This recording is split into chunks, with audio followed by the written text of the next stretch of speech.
But mo ní oore ọ̀fẹ́ àti pàdé Madam Esabod as a person, one on one. Like I said to you, professionally. Wow. Fortunately or unfortunately, me kì í tẹ̀lé blog kankan. Okay. But mo ní oore ọ̀fẹ́ àti pàdé Madam Esabod as a person, one on one, ní ìlú Dublin. Wow. Ní 2014. Adẹjọ́ wà ní ibì kan náà, a jọ jókòó, a jọ sọ̀rọ̀ fún bí wákàtí 5. Wow. So, nǹkan tó jẹ́ kí n mọ mannerisms àti nǹkan kan. Nígbà tó gbé play yẹn dé, mo ní mo máa ń gbọ́ táwọn èèyàn máa ń bú woman yìí àbí woman yìí máa ń bú yàn. Mo ní mi ò tẹ̀lé blog wọn o. Mo ní mi dẹ̀ ní anything against wọn. I mean, if she knows what she's doing and she has so many followers, then she must have something she's telling the people. Olóòótọ́ ló ní ọ̀tá lù. Níṣẹ́ rò pé máa lè ṣe character ẹ̀ báyìí. Mi mọ nǹkan kan púpọ̀ nípa madam. Wọ́n ní àwọn ti kọ script pé madam fúnra wọn náà sọ pé àwọn pàdé mi rí àti pàdé rí nǹkan. Wọ́n dẹ̀ gbé script fún mi, mo dẹ̀ lọ kà á. Mo dẹ̀ lo ìwọ̀nba experience ìpàjọ jókòó pọ̀ lórí. Ẹ mọ̀ pé èèyàn téèyàn mọ̀ lókèrè, èèyàn téèyàn ń rí lókèrè àtẹ́ńtà ti jọ jókòó báyìí. Irú bẹ́ẹ̀ ṣe délẹ̀ kan tí mo bí mi sí yẹn. Ṣé a mọ̀ pé tó bá sọ pé Ọlásànmí Àjàyí, mo lè kọ́kọ́ sọ fún wọn pé it's a very annoying man. Bẹ́ẹ̀ ni wá. So, níwọ̀nba experience kékeré tí mo ní àti ìrànlọ́wọ́ script táwọn tó kọ ìtàn kọ, òun ni mo fi clear ẹ̀, mo ṣe clear ẹ̀. Mọ́mì wa mà, èwo lẹ lè sọ pé ó kọ́kọ́ blow gbàrà dáhùn pé àwọn òyìnbó wọn ní pé break yoke àbí break ground ní gbogbo production yìí. Torí mi fẹ́ bèèrè nípa Ìgbánládògí yẹn àti kan tẹ́ ṣe lately. Torí Ìgbánládògí yẹn ó dé ní pé èèyàn kan tó fi kọrin, olórin kan tó fi kọrin gbá lára bá ọ̀rẹ́ ní wọ́n Èṣòbí Ìgbánládògí. Àti pé bí ẹ ṣe tẹ́ mú inspiration yẹn wá, ṣé director nàbí ẹ̀yìn kan lo Ìgbánládògí yẹn tí kò fi di slant gbà yẹn. Ṣé pé iṣẹ́ tí mo kọ́kọ́ ṣe bẹ́ẹ̀ ni. Iṣẹ́ tí mo ṣe pẹ̀lú ọ̀rẹ́ mi Àǹtàlá ní mo jèrè.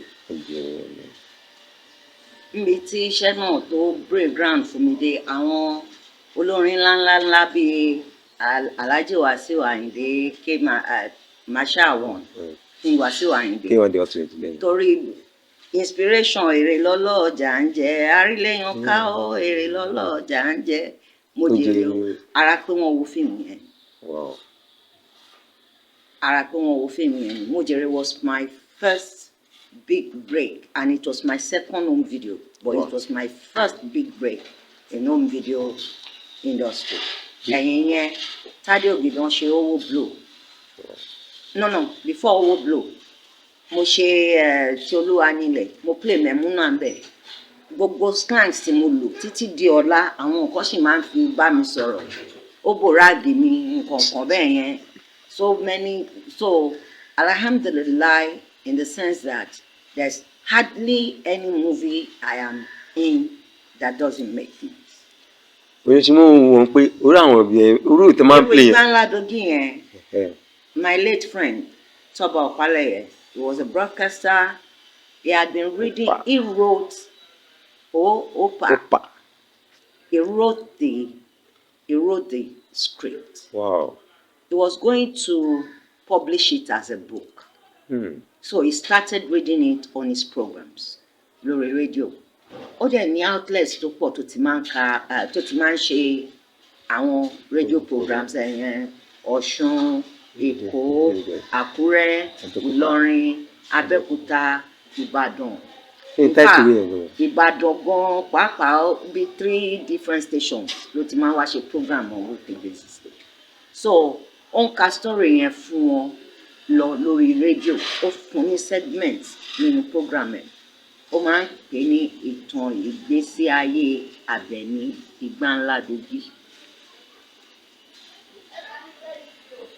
Apparently, his radio listeners, when they call into the program, they started asking, ẹ jọ̀ọ́ ẹ bá wa ṣe kíní sí movie.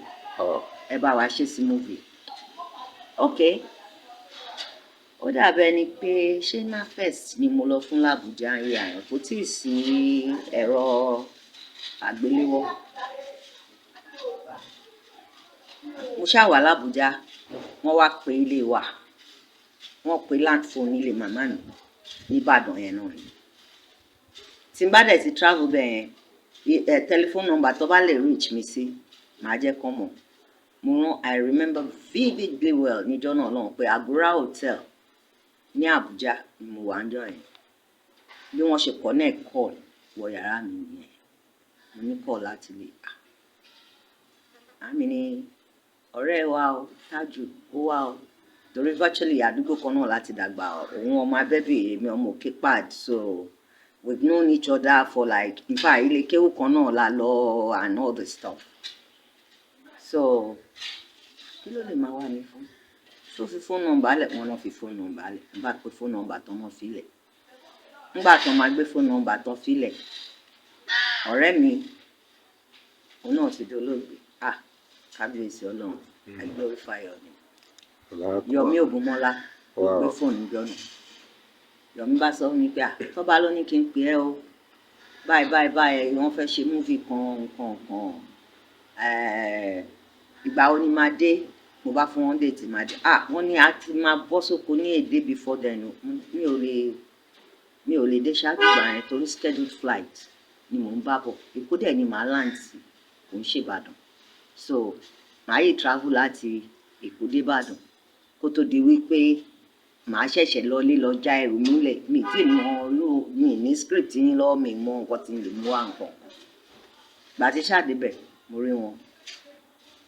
Mo dẹ̀ ti ní oore ọ̀fẹ́ àti gbọ́ snippets kínní yẹn lórí rédíò but mi ò mọ complete story in fact like 2 or 3 péré tí mo gbọ́ mo kàn rẹ́rìn-ín ni pé tọ́ba wèrè ni woman tó ń sọ ìtàn ẹ̀ lọ́wọ́ yìí ohun kankan mo dẹ̀ kò ń ṣe ọ̀dọ̀ tá a máa ráyè jókòó sí di rédíò gbọ́ so wọ́n ṣe kó gbogbo bó ṣe kà nínú rédíò gbogbo tapes cassette tó ń lò báyìí wọ́n ṣe gbé méjì sí fún mi nìyẹn so mo jẹ́ kan lára àwọn tí wọn ò fún ní full script tí gbáńlá lógún so tapes náà kó fún mi wọ́n dẹ̀ ti label àwọn tapes yẹn tán ti kọ situations tí wọ́n kà so tó bá jẹ́ pé situation mẹ́ta ló máa bọ́ sí nínú yíyà wọ́n á ti kọ iye